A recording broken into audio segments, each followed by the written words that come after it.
Então, a gente vai falar um pouquinho do designer de interiores, briefing, como encontrar a composição adequada para cada cliente, tendências e peças de design procuradas até hoje. Dinâmica de sofá design. Então, vamos lá. Designer de interiores. Aqui eu cito para vocês uma frase Gurgel. A arquitetura de interiores deve criar ambientes onde a forma e a função, ou seja, a estética e a funcionalidade convivam em perfeita harmonia e cujo projeto final seja reflexo das aspirações de cada indivíduo. Eu acho que essa definição aí para a profissão de vocês é uma definição perfeita, porque hoje a tendência é que os ambientes sejam funcionais e todo mundo quer um ambiente bonito. Então, o desafio, né, do designer hoje de interiores é realmente adequar a funcionalidade do espaço à estética. E, mais do que isso, os clientes hoje têm uma linguagem muito diferente, eles estão muito por dentro do que está acontecendo, das tendências, e captar mesmo o que ele deseja é um desafio. Cada cliente tem uma personalidade, cada cliente, ele nos procura já com muitas referências, já com mais ou menos o que ele tem na mente, e às vezes a gente tem que ter, né, o tato de captar essas informações e que realmente a gente consiga chegar no resultado de um ambiente que seja funcional e esteticamente bonito e que tenha realmente o que ele deseja, o que ele procura, que passe a personalidade desse cliente. E hoje se vê muito isso, né? Tem muitas referências, a todo momento as coisas estão se inovando muito rápido, e nosso desafio é sempre estar por dentro. Acho que para vocês aí que estão nessa de começar a trabalhar com interiores, sempre estudar, sempre estar por dentro das tendências, porque às vezes o cliente ele vem com a tendência antes da gente. E nós temos que estar por dentro para conseguir realmente entregar um resultado que seja bem fiel ao desejo, porque a recompensa é muito grande quando a gente consegue acertar num projeto e o retorno desse cliente de idealização mesmo de um sonho, de um espaço, seja comercial ou residencial, é muito bacana. Essa palavrinha, para mim, é uma palavrinha nova. Alguém aí já tinha ouvido falar de briefing? Se vocês quiserem perguntar alguma coisa no chat também, eu dou uma olhada, pode mandar. Na minha época chamava outra coisa, na minha época chamava programa de necessidades, mas agora está em alta o briefing. O que é? É a reunião inicial realizada com o cliente, onde captamos suas necessidades, desejos e informações relevantes para começar o planejamento do processo criativo. Então, eu digo que essa parte, para mim, é onde você fecha o projeto. É onde você consegue entregar para o seu cliente realmente a necessidade dele, o que ele buscou, o desejo dele, e idealizar aquilo, idealizar aquele sonho.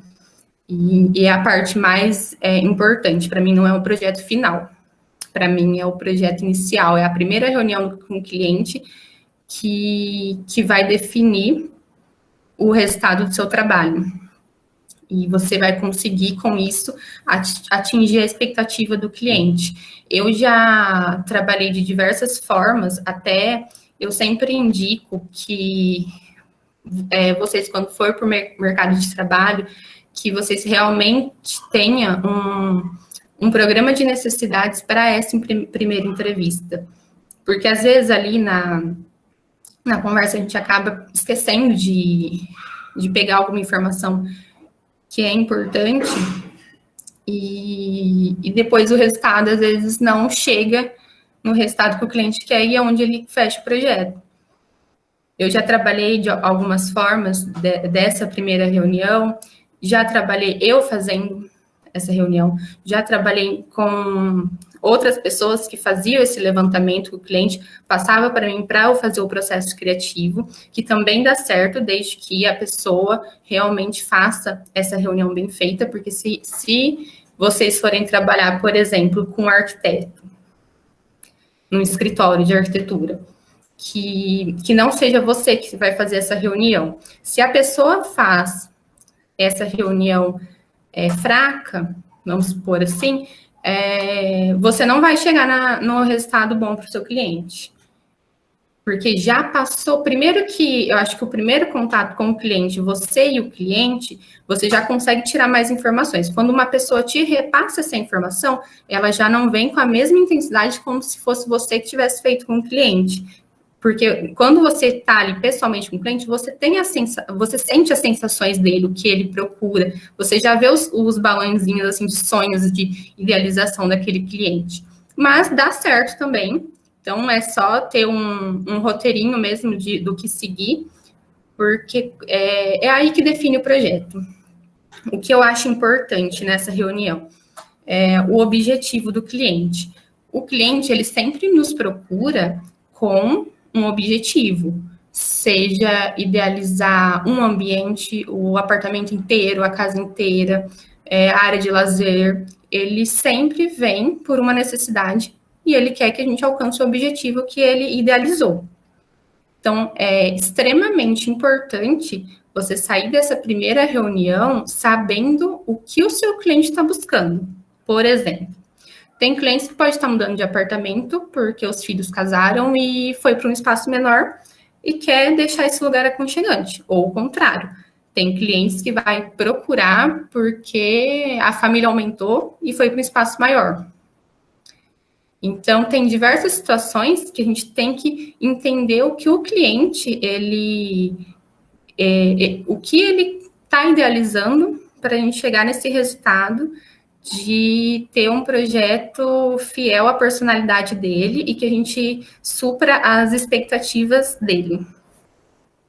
Depois eu vou citar algumas situações assim que eu já passei, de um levantamento que não foi bem feito no começo e atrasa, é perca de tempo. A gente, além de ter um desgaste entre o cliente, que ele já está ali esperando o projeto, a gente faz todo o projeto, depois tem que refazer, e também é hora de trabalho. Quando você estiver no mercado de trabalho, vocês vão ver, o tempo é precioso. Eu sempre também busco, eu acho muito importante a gente conhecer o estilo de vida do cliente, porque aí nós vamos conseguir captar melhor também as necessidades dele pelo estilo de vida dele. Por exemplo, um cliente que trabalha em casa. Essa eu acho que é uma pergunta essencial para você fazer para um cliente que está buscando um espaço residencial. Se ele trabalha em casa, se ele tem um trabalho fora, para você saber se a necessidade dele é ter um cantinho para trabalho, ter um home office, ou se ele gosta de esporte, de bike, se tem a necessidade de deixar um espaço reservado para isso. Então, hobby, qualquer tipo de coisa que faça parte do estilo de vida dele é muito importante, porque é pelo detalhe que você fideliza o cliente. Porque às vezes ele vai chegar e vai falar assim, nossa, mas você pensou até nisso? Sim, a gente tem que pensar nos detalhes.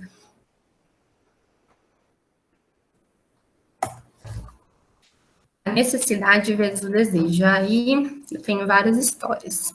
O que acontece? Muitos clientes, às vezes, eles não têm noção de medida, de composição, e eles idealizam alguma coisa na cabeça deles que não é executável. Então, sempre a gente tem que alinhar o que é necessidade e o que é desejo, mas é como se você estivesse jogando um balde de água fria no desejo dele, né, no sonho dele.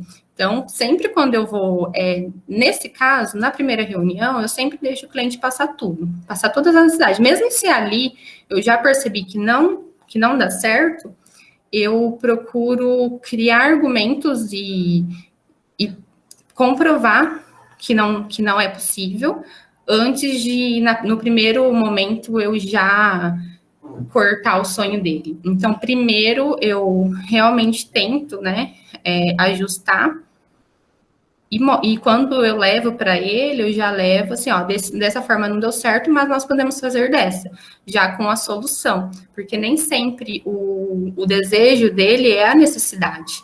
Às vezes ele vai pedir coisas que não encaixam no projeto e que não é necessário. Agora tem coisas que não podem faltar. Então a gente vai ter que ter o jogo de cintura de realmente captar essas coisas e ter o bom senso de adequar esses itens ao projeto. O orçamento também é extremamente importante no levantamento, porque não adianta a gente criar e perder hora de trabalho colocando coisas que não faz parte do orçamento do cliente. Por exemplo, a gente colocar lá o pendente mais lindo que a gente achar na loja, mas o cliente ele não está disposto, né, a investir esse valor num pendente. Então, a gente tem que adequar o orçamento também para evitar retrabalhos, para evitar desgaste, porque o trabalho aí do detalhamento do designer, quando realmente for para a parte técnica, para a parte do projeto, é trabalhoso. Então, a gente tem que evitar, né, que chegue na parte final, depois de todos os desenhos prontos, a gente ter o retrabalho de ter que voltar atrás e mudar projeto.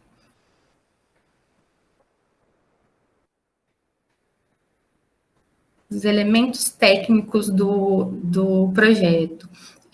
Nessa parte, assim, seria um pouco óbvio eu falar para vocês que é tirar a medida do ambiente. Não, eu não acho que é só isso. Além de fazer o levantamento técnico de medidas, tem coisas importantes que definem o projeto, medidas que, se não for tirado corretamente, vai alterar o projeto todo. Por exemplo, eu já passei por situações que o projeto ele pedia uma sanca de gesso. A cliente ela queria uma sanca de gesso, mas ela tinha um ar-condicionado e que não tinha, quem fez o levantamento técnico não tinha tirado a altura do ar-condicionado do forro. Aí eu fiz a sanca de gesso, sabendo que podia dar alteração, e quando foi conferir a medida na obra, teve que mudar toda a sanca, porque não tinha tirado a medida corretamente. Então, é muito importante também, quando envolve marcenaria, então, qualquer medida errada altera todo o projeto e altera o visual mesmo, a estética dele. Então, às vezes, você faz o cliente se apaixonar pelo projeto, pelo layout, e tem alterações que são importantes, que vai modificar o projeto. Eu não sei, eu passei por essa situação recente, eu não sei se vocês sabem que quando a gente faz a sanca, mexe com gesso, rebaixamento, e tem ar-condicionado, tem uma distância que tem que ter do ar-condicionado o gesso, senão ele reduz a capacidade do aparelho mesmo, de resfriamento. Então, nesse caso que eu comentei com vocês, era um caso que o ambiente era muito grande, e se ele ficasse muito perto do ar-condicionado, não que ele não, na verdade, ele caberia a sanca. Mas se eu tivesse projetado para ficar daquele jeito, ia reduzir a capacidade do aparelho. Então, a cliente ia ter um ambiente grande e com o ar-condicionado reduzido, com a sua capacidade reduzida. Então, é muito importante também se atentar a esses detalhes. Esse caso, geralmente a gente pede, quem trabalha com isso e está acostumado, pede para a gente deixar pelo menos 10 centímetros do ar. Vocês vão ver muitos ambientes que não está com essa medida, está bem próximo, mas aí reduz a capacidade, não tem jeito. Quando é um ambiente pequeno, ainda dá para colocar, mas se for ambiente grande, não dá. Depois desse levantamento inicial, o que eu também gosto para começar mesmo o desenvolvimento de criação de um projeto, é identificar a personalidade do cliente, o que ele gosta, e através disso, geralmente eu peço referências, que hoje, né, os clientes aí estão tira imagens na internet, e ele já tem aí a galeria deles do que eles querem para o projeto, né? Não que a gente vá fazer igual, mas já dá para identificar a personalidade dele, o que ele gosta, o tipo de mobiliário, que na minha opinião muda bastante de cliente para cliente. Tem cliente, por exemplo, eu sou uma pessoa que eu não gosto de clássico. Eu sei compor ambiente clássico, mas não é o meu preferido. Eu não faria para mim. Mas tem clientes que amam. Tem clientes que vai fazer questão e a gente tem que saber trabalhar com esse tipo de ambiente. E esse tipo de imobiliário eu aprendi muito quando eu trabalhei com móveis e com interior, projetos de interiores. Eu aprendi muito sobre as características de composição desses estilos. Por exemplo, o estilo clássico, né, as características dele. Ele é imponente, ele tem cores sofisticadas como o bronze e o dourado, e ele é um ambiente mais ornamental. Ele sempre vai ter um ambiente até mais poluído, né? Ele vai ter mais informação, porque isso mostra a sofisticação dele. Então, achei bem legal essa referência dessa sala que eu peguei aqui para vocês darem uma olhada, porque aqui ele tá um clássico, ele não tá um clássico pesado, ele tá uma composição legal, mas ele tem vários itens aqui que informam pra gente que ele é um ambiente definido como clássico, como papel de parede, com esses detalhes, né, maiores e com cor mais forte, bronze, a gravura, geralmente a gente usa muito gravura em ambiente clássico, e até a moldura do quadro já é bem diferente, já é uma moldura mais trabalhada, já tem um canto, né, mais trabalhado. O sofá, aqui na foto, eu acho que é um capitonê, eu acho que é um botonê, não é um capitonê. Então, geralmente, botonê e capitonê também já são informações mais do sofá clássico. O tapete super trabalhado, diferente desses outros ambientes que são mais lisos, né? Aqui já tem muito mais informações. E esse ambiente, geralmente, ambiente que tem a composição com o clássico, usa-se muito vidro transparente, até para sumir mesmo a peça, para dar essa leveza, porque o contraste do clássico é um ambiente um pouco mais pesado pelo excesso de informações, pelos ornamentos. Então, geralmente, vocês vão ver muito mesa de vidro transparente ou espelhada. Usa bastante também. A mesa de vidro transparente, eu confesso para vocês que depois que eu trabalhei com móveis, com decorações, eu não uso mais. Para mim, é uma mesa que o que está na altura dos nossos olhos a gente enxerga, o que está no chão a gente não enxerga. Então, é uma mesa que várias vezes eu já vi gente tendo acidente com ela mesmo, de bater, de passar direto. Então, é uma mesa que eu não trabalho, não costumo usar. O ambiente moderno, então, as características, né, praticidade, funcionalidade, simplicidade, linhas retas e limpas, pouca ornamentação. Aqui nós vemos mais cores mais leves, é um ambiente realmente muito limpo, muito clean e sempre muito geométrico, né? Nada curvado, bem retinho, bem definido. E o contemporâneo, que é um estilo que vai se renovando, né? A gente é o atual, o que a gente tem mais de atual, que sempre está em mudança. E eu também achei essa referência que eu achei bem legal, que eu consigo destacar assim, pontos importantes para quem gosta desse tipo de ambiente. Tem características muito parecidas com o moderno, tem muita gente que confunde os dois, que ele também é clean, funcional, só que ele permite o uso de cores pontuais, tem influência de luminosidade, metais, linhas curvas e formas orgânicas. O que muda, né, desse ambiente? É porque no contemporâneo a gente já tem mais tecnologia. Então, é o que tem de mais atual no mercado. Por exemplo, essa poltrona aqui me parece aço carbono.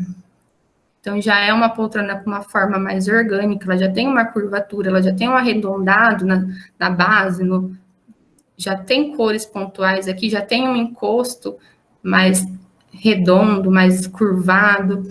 Tem muita informação de iluminação, com spot, com luz natural. E o sofá curvo. Então, assim, geralmente com essas referências eu já consigo identificar mais ou menos qual que é a linguagem do cliente, ou que ele possa enviar também referências para vocês, para que isso daqui para mim é extremamente importante também, porque aí você vai identificar a personalidade do cliente e vai passar a sensação que ele quer sentir quando ele estiver em uso do ambiente. E quando eu falo ambiente, é tanto residencial quanto comercial. A importância da composição adequada de um ambiente. Então, sempre que a gente for, né, projetar o ambiente, elementos a considerar: tamanho e proporção de mobiliário. Uma peça que tiver em medida errada, ela compromete o ambiente inteiro. Eu sempre falei isso. É melhor realmente ter a consultoria de um profissional, porque uma coisa que, quantas vezes, né, a gente tem contato com um cliente que resolveu fazer sozinho e deu tudo errado, porque uma peça que coloca errado, ele compromete o ambiente inteiro. E formas, revestimentos, cores, tecido, fibra, textura e iluminação. Esse tipo de coisa, eu confesso que eu acho bem pessoal. Por exemplo, revestimento. Primeira vez que eu fui numa loja para escolher revestimento, eu falei, meu Deus, será que eu sei fazer isso? Será que eu sei combinar? Porque é muito gosto pessoal. Tem gente que é mais ousado. Tudo isso a gente vai fazer lá na primeira reunião com o cliente. Você já vai identificar se ele pode, se dá para usar no projeto com esse cliente ou se tem que ser um projeto mais tradicional. E os revestimentos é um pouco, né, do nosso gosto pessoal unido do estilo que o cliente gosta. E esse aqui é onde a gente define realmente a sensação que o cliente vai ter quando ele estiver em uso desse ambiente. E eu gosto bastante, assim, nessa parte, até citar projeto comercial. O projeto comercial já fica bem claro, assim, o uso, né? Então, por exemplo, numa clínica de estética, o que o revestimento, a textura, a cor, vai passar para aquele cliente que está lá procurando um atendimento estético. Então, é muito legal porque é um ambiente que a gente quer trazer um relaxamento. Então, a gente vai usar isso com os revestimentos, com as texturas, com o tecido, com o mobiliário. Então, é algo que é extremamente importante também. E que também define o resultado final e a sensação, aquela primeira frase que eu coloquei nos primeiros slides, Gurgel, é onde a gente vai chegar no ponto que é encontrar mesmo a satisfação do cliente e a sensação que ele vai sentir ao usar aquele espaço, tanto comercial quanto residencial.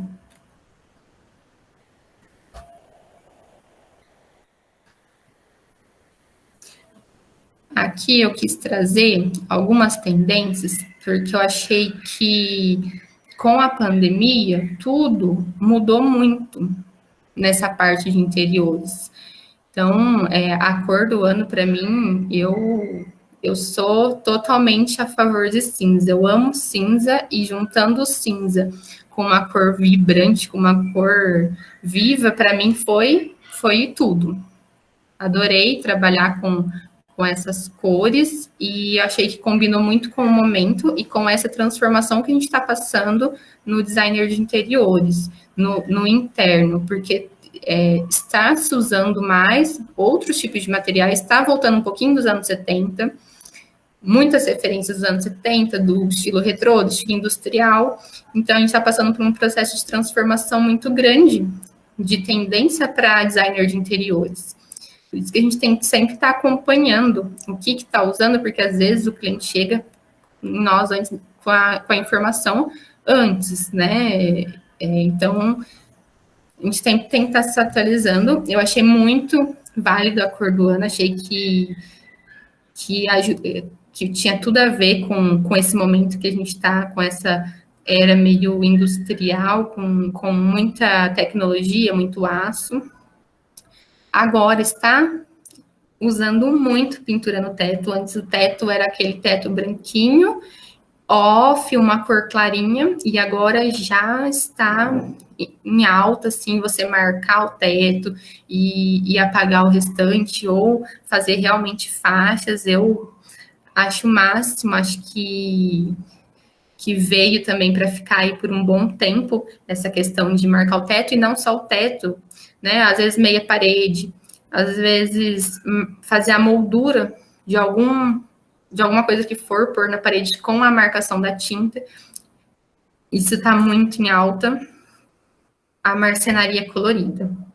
Aqui também eu achei o máximo, porque a gente estava vindo, né, de bastante tempo lá na cor de madeira, no cinza, na cor clarinha de marcenaria, no off, e agora já está vindo muita cor vibrante e tom de azul, terracota está muito em alta, verdinho, e eu achei o máximo a gente poder trabalhar.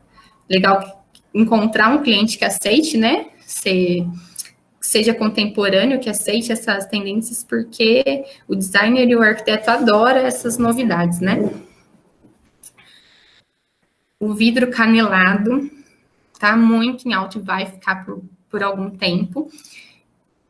Me lembra um pouquinho Casa de Vó, esse vidro, mas ele veio com uma releitura, né, com o aço, que traz essa coisa do contemporâneo. Para mim é um vidro lindo, que ele é um vidro que mostra e não mostra, né? Dá para fazer várias composições de divisórias legais, e ele tá super em alta, super tendência e vai ficar por um bom tempo ainda.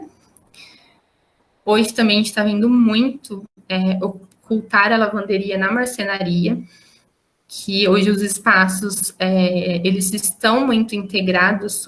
Antes a gente tinha que definir o espaço como serviço social, íntimo, e agora está vindo muito aberto, apartamentos principalmente, está tudo integrado, tudo aberto, e a solução, né, para esses ambientes é ocultar eles na marcenaria, e também é uma coisa que é tendência e vai ser muito procurado e vai ser ainda por um bom tempo utilizado.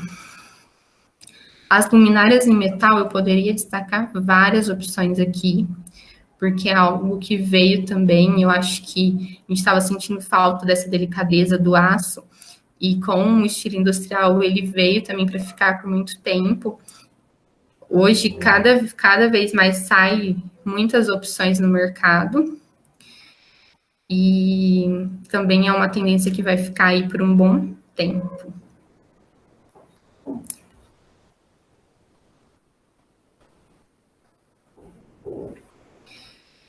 Com certeza, acho que vocês já viram muito essas peças, né? Ainda mais que vocês aprofundam, né, o estudo no designer de interiores, mas eu também percebi um aumento de procura nesse tipo de mobiliário. E é muito legal, porque são peças, né, com mais de 50 anos aí de história, e que, olhando, quem não conhece a história acha que é muito atual. Quem conhece dá muito valor a essas peças.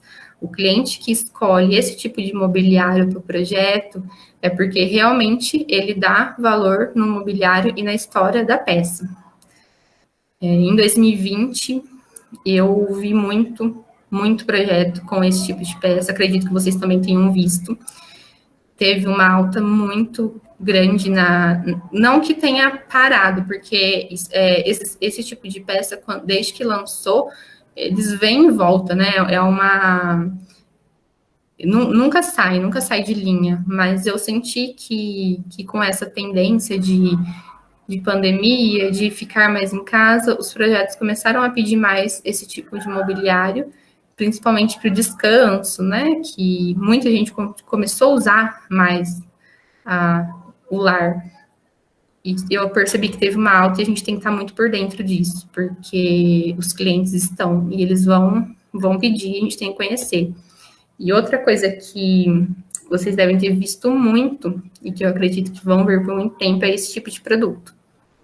Também são produtos daí com mais de 50 anos de história, e que é muito atual. O aço, com esse estilo que está vindo agora, ele ainda vai ser usado por um tempo, E a cadeira Emes eu acredito que seja mais por custo-benefício, porque é uma cadeira que fica legal no projeto, e quem não quer investir, né, que é um produto com preço melhor, acaba introduzindo ela, e também quem gosta desse estilo mais um aço, mais uma pegada mais industrial. Então, essas peças a gente vai ver muito ainda. Eu senti uma diferença dos clientes que a procura desse tipo de mobiliário, e também a gente tem que estar por dentro.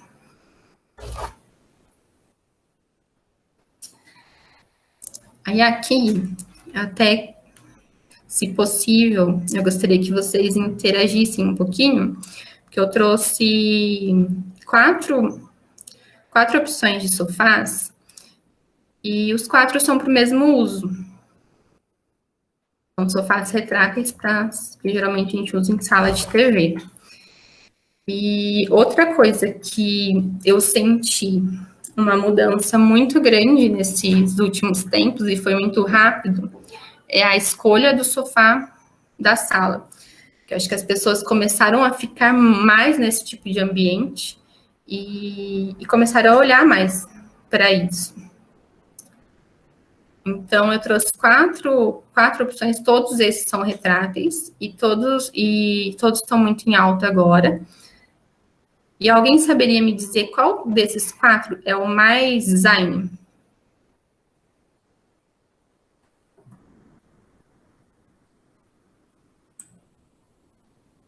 Boa noite. Boa noite.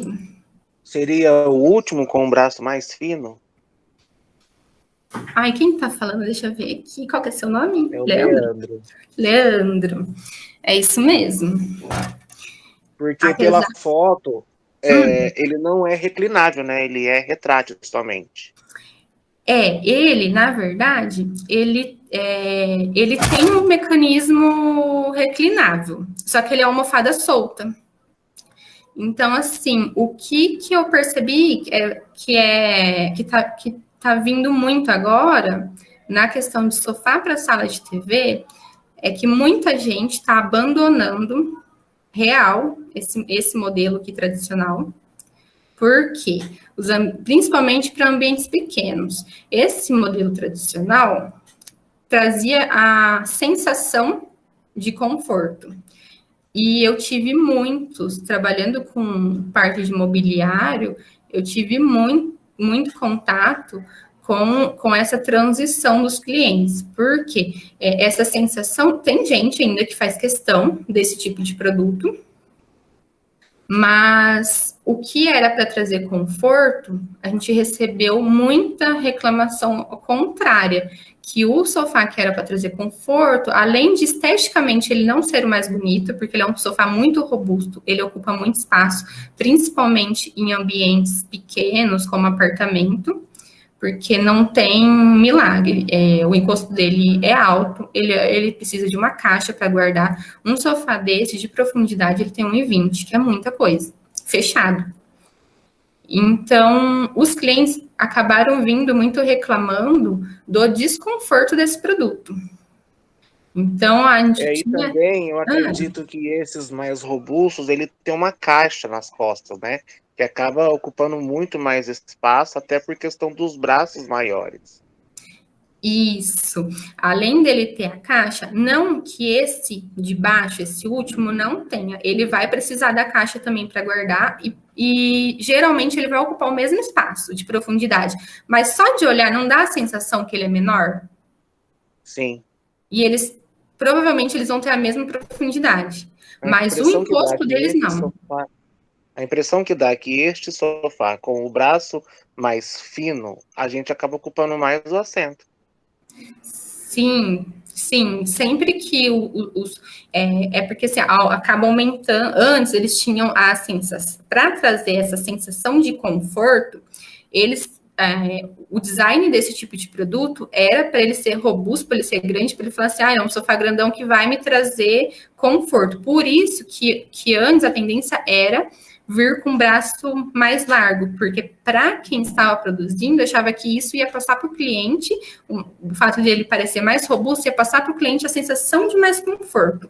Mas agora se inverteu. Além dos clientes acharem que o sofá com esse mecanismo retrátil fixo ser ruim para lombar, ter desconforto mesmo para sentar, porque realmente ele não é um sofá que você consegue sentar muito reto. Apesar de você conseguir escolher a posição, a almofada dele é com muita espuma. Ele tem plumã de silicone, então ele fica uma coisa bem robusta mesmo. E assim, acho que posso falar com segurança que 70% dos clientes já não estão mais procurando esse tipo de produto.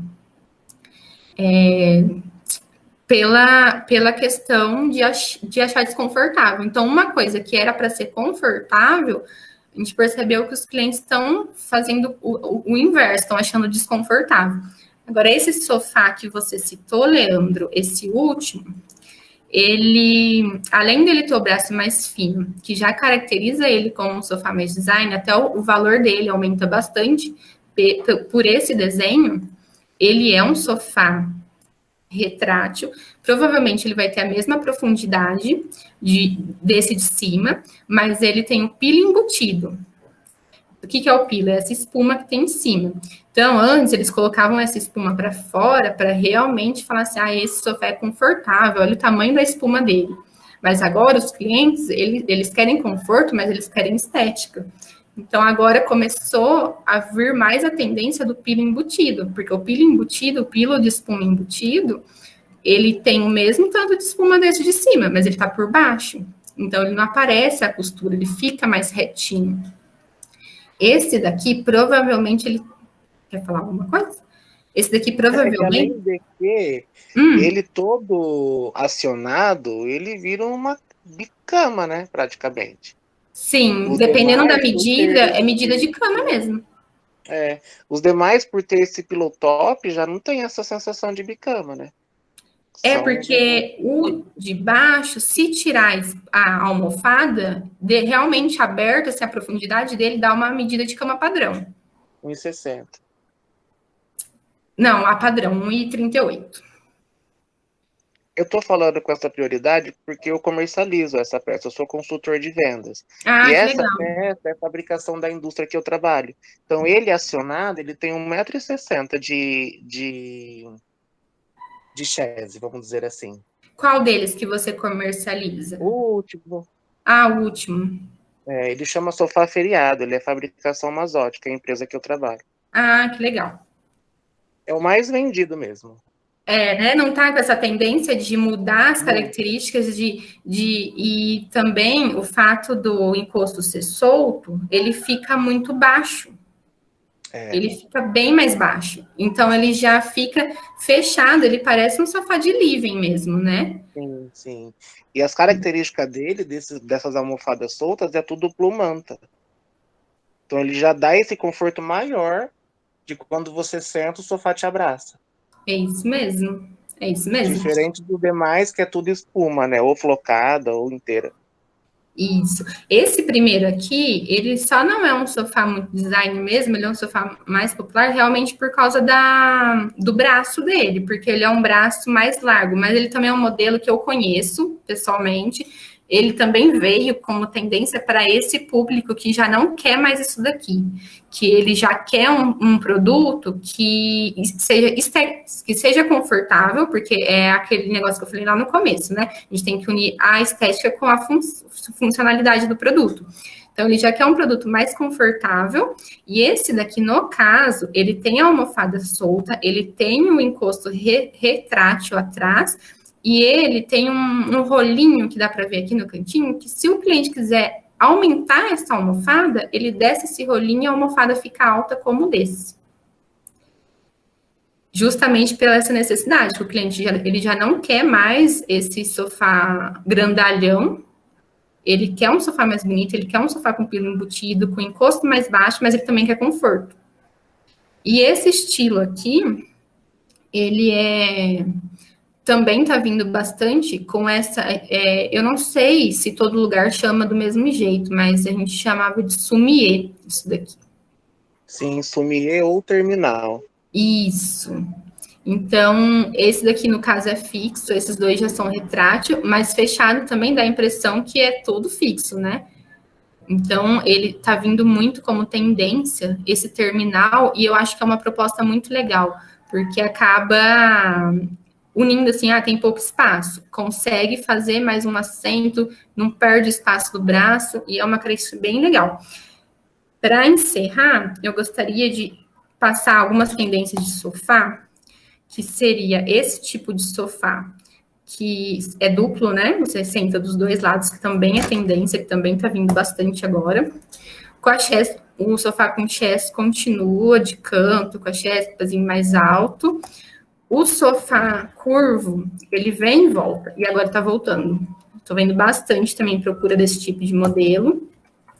E nós vamos ver muito daqui para frente esse sofá com esses gomos, que também é tendência de decoração. Então, não só com a sumiê, com o terminal, mas ele também vai vir num sofá fixo, vai vir num puff, tá vindo muito em cabeceira, esse tipo de desenho. Então, é algo que a gente vai ver bastante aí. E agora eu queria saber de vocês, se vocês têm alguma dúvida para a gente encerrar.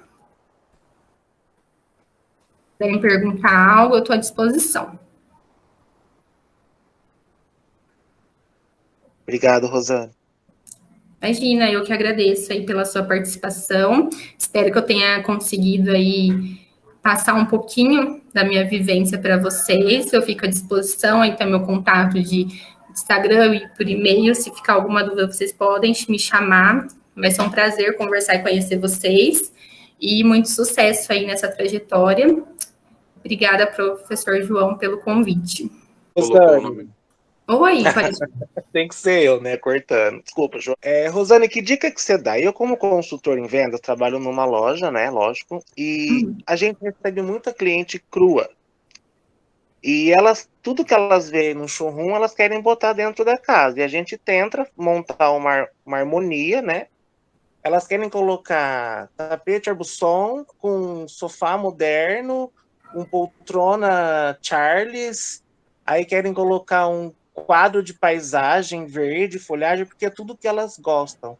E aí elas não têm profissional, né, auxiliando. A gente tenta de um jeito falar que isso vai pesar, até por conta dos buzz-aí que ela tem. E aí eu tenho essa dificuldade em falar para o cliente. O que você aconselha como uma profissional? Eu já passei por esse tipo de situação, Leandro. É assim, realmente tem coisas que é aquele negócio de necessidade e o que é necessidade e o que é desejo. Mas tem clientes que, por exemplo, o meu gosto não vai ser, às vezes não é o mesmo que o seu. Então a gente tem que saber dosar, a gente tem que saber justificar. Se a gente conseguir convencer o cliente a uma outra composição, a gente vai indicar a melhor composição, mas se ele não quiser, a gente tem que respeitar o gosto dele, mesmo se não for adequado. Por quê? Porque ele que vai usar, é a personalidade dele, é o gosto dele. Às vezes o que não é bonito para nós, é bonito para ele. Então, assim, se tiver muito fora mesmo, que assim, você vai ver que colocou lá, o cliente pode trocar, pode reclamar, você tenta orientar ele da melhor forma. Mas se ele estiver decidido, deixa ele montar do jeito que ele gosta, porque realmente, às vezes, é o desejo dele e a gente não vai conseguir convencer do contrário, e a gente está fazendo para ele. Então, a gente tem que deixar mesmo a escolha explicar da melhor forma possível que a gente conseguir com os nossos conhecimentos técnicos, mas a escolha final é do cliente, não tem jeito.